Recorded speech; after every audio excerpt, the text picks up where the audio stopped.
DJN TV.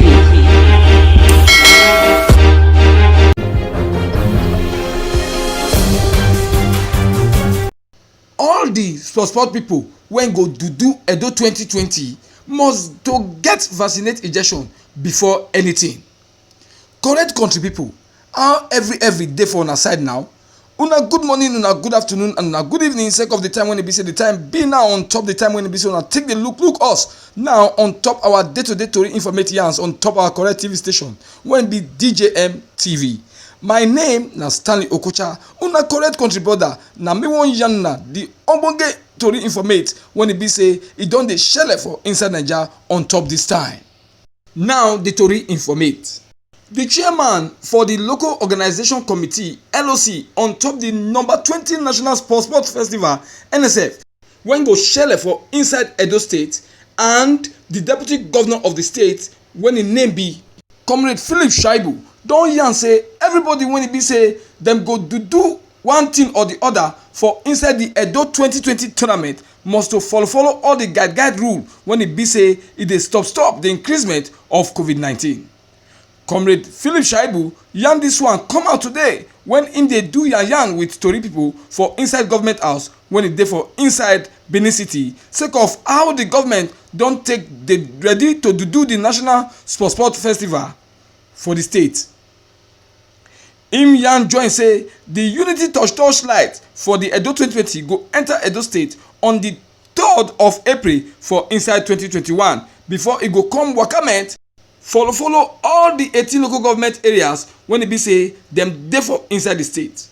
Im come quick add say the touch light go come finally arrival for inside the Samuel Ogbemudia Stadium for on the 6th of April for where the governor when im name be Mr. Godwin Obaseki go come light the touch light. The deputy governor come here and say the main organization committee wey be MOC don decidation say all the sport people wey go dey come from the 35 states and the federal capital territory wey be Abuja for inside Naija to come do the games for inside the tournament must do COVID-19 test for inside 72 hours before dem go arrival for the game. For the LOC cheche mouth, all the sport people and their ogas dem and all the referee must to take the COVID-19 test for the smallest day of 12 days before dem go arrival for the tournamentization. The villa for game go openate for April 2 inside 2021. For all the sport people and their ogas plus all the referee, dem must bring informate result when they show their COVID-19 and vaccinate report card before they go fit enter any of the game villa. The deputy governor come see yarn join say the number of sport people and their ogas plus referee dem dey expectation for the inside the state don get reducement from 14,000 to 8,000 sake of say the COVID-19 guide rule.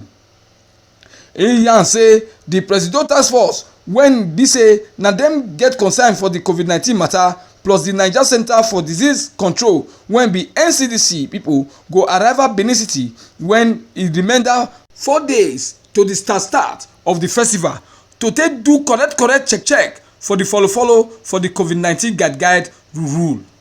For im mouth again, all the matter wey no consignment pharmaceutical way to take reducement the increasement of the COVID-19 go dey sake of say the state government don arrange dem for inside all the place and the camp when e be say the games go dey shele. Attendance for the game go follow better check and all the people when dey for inside Edo State go sit down for their house gidigba and use the tori people place and internet to take the look all the game when be say dem go dey shele for inside the place when e be say dem go dey do all of them sake of say dem go dey show dem live as dem dey shele. For im own side, the work manager for the team Edo when im name be Anehita Emeya yarn say the team go dey bring 689 sport people plus 236 of their ogas. Im come still give big hope to the Edo people sake of say their sport people don ready kampe to make sure say for all the games wey be say go dey shele, dem go do wella to make sure say dem make Edo people happy and proud for all the games. He come here and join say make Edo people dey expect gold, at least silver from all their game people when e be say dem don arrange down sake of say don tey when e be say dem don dey train down wait for this tournament. For the head of transport matter when e concern the game and the oga of the Edo City Transport Service ECTS side, when im name be Madam Eduge Agbonlao, im yarn say everything when e concern transport matter for the game don dey arrangement down gidigba sake of say dem don make sure say dem follow 50% of the COVID-19 guide rule.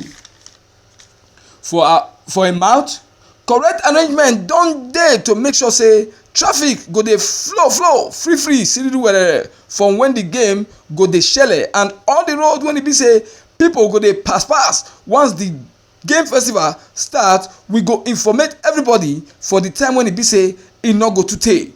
She come say for our own side everything when e concern transport matter e don dey gidigba sake of say how the sports people go take dey move from their camp to the place wey be say dem go dey do the games, say wahala no dey those ones at all sake of say arrange when be say e dey correct dey already dey for ground, and those things once the game start they go begin follow am the way they take arrange everything put for ground.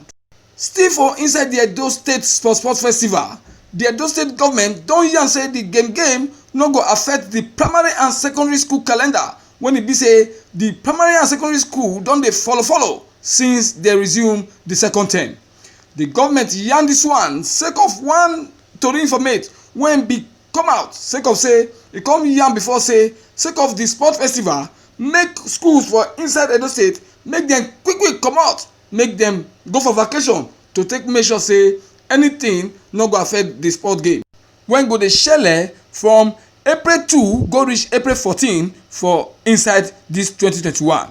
But for one tori informate when e be say the secretary to the Edo State government when im name be Barrister Osaudion Oge Nakan put, the informate yarn say the government no see anything and anyway when e be say the sport festival go take affectment the pupils and students when e be say dem dey learn book for inside their school. So the state government come yarn say make all the school when e dey for inside Edo State when be both public and private to continue with the before calendar when e be say dem dey follow since they resume for the second term. The tori informate come still yarn join say the school dem go only go for small Easter break for April 2 when be Good Friday, and they go come back for April 6 when be on Tuesday after the Easter Monday. According to Barrister Osaudion Oge, all the schools when e dey for inside Edo State, both private and public, dem go come begin exam for on the 26th of April go reach on the 29th of April, and they go come vacate on the 30th of April, and they go come resume for the third term on the 10th of May when be for inside this year when be 2021.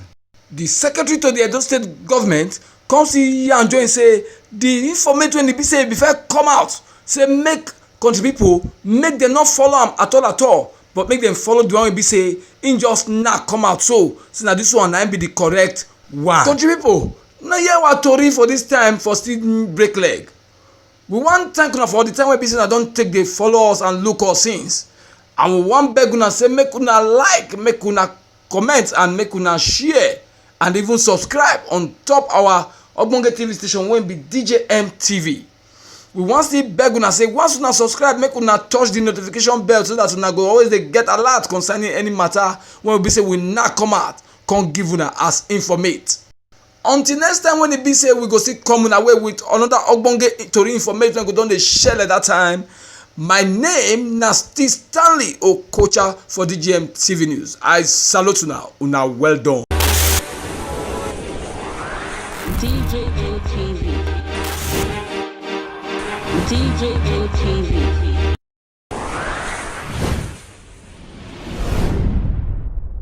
Fulani people don't say no, they don't like us.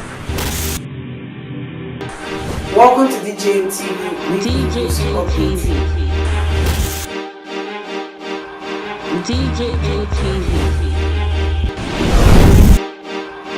DJ ATV. DJ ATV. Some of the delegates and ask the question. DJ ATV.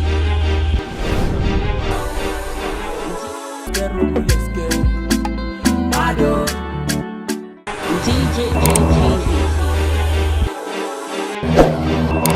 DJ ATV.